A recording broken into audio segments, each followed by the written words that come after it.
Hi, I'm Linda with this week's Savvy Saturday video tutorial for Spellbinders Paper Arts. This week we're featuring the new background dies. My card this week is featuring the Butterfly Magic background die, the Bitty Blossoms and the Fancy Frame Tags #1, plus I've used the insert. I'm cutting the Fancy Frame Tags in the premium foil. I just wanted to show you that I'm using a piece of wax paper in between my die and the cardstock so it comes out easily. And then we pop it through the green caliber.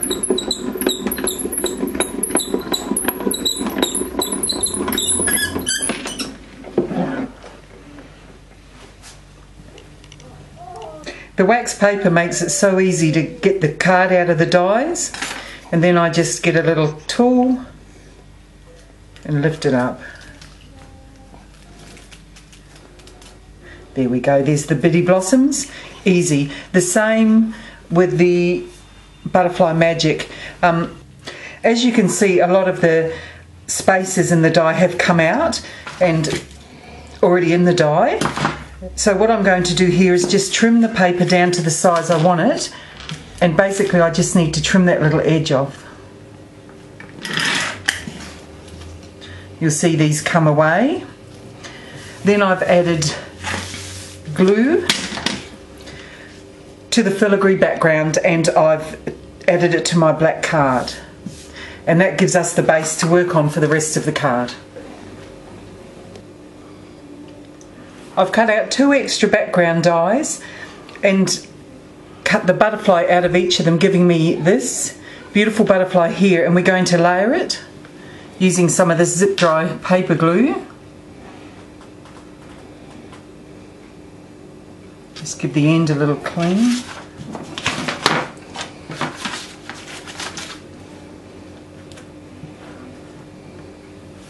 Lost my pin. It's going to happen, it'll happen now. Okay, just using a little bit of glue in between. We'll just layer each one.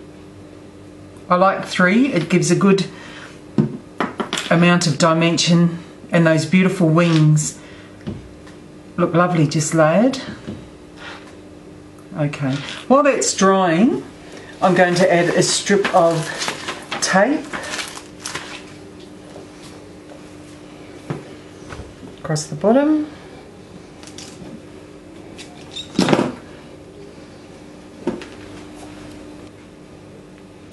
I'm attaching a piece of seam binding to the double-sided score pal tape, just tucking it under, and now we're going to attach the seam binding bow. I've done a double looped bow, they're a favourite of mine.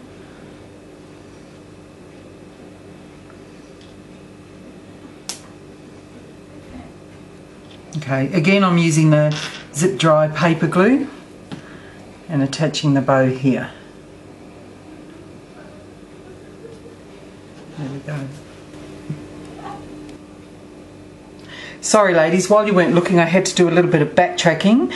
I popped on the Fancy Frame Tags 1 underneath the bow before it dried, and then popped it back on top so that the tag sits completely under the bow at the left hand end.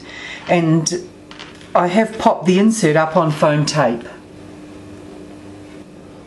Instead of a sentiment, I've added some of this beautiful Wanna Scrap bling in the pearls and the rhinestones. And now we're going to look at doing the Bitty Blossom. I'll just move the card. I start by winding it. I can either use a paintbrush or a tool. Just winding it round. I'm trying to keep my hands out of the way so you can see. It's a bit hard. Okay, I get it started and I just wind it round and round to the end.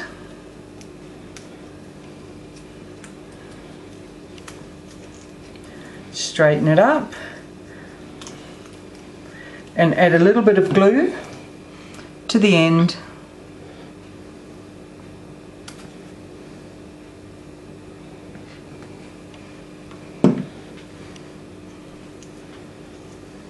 hold it till it dries. Once it's dry, we can start fiddling with the leaves. And while that one's drying, I have a completed one.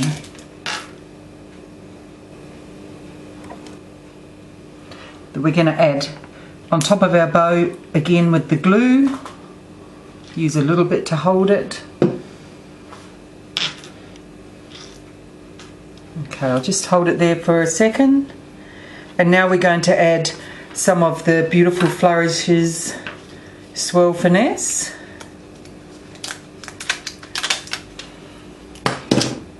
It's a bit blingy, this card, but it just has to be. It just needed bling. Okay, I'm sticking this up on the butterfly.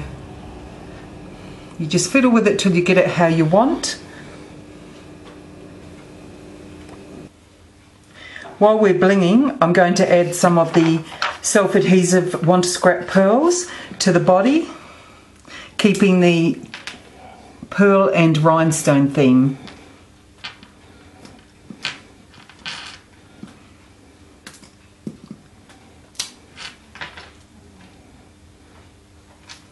One more.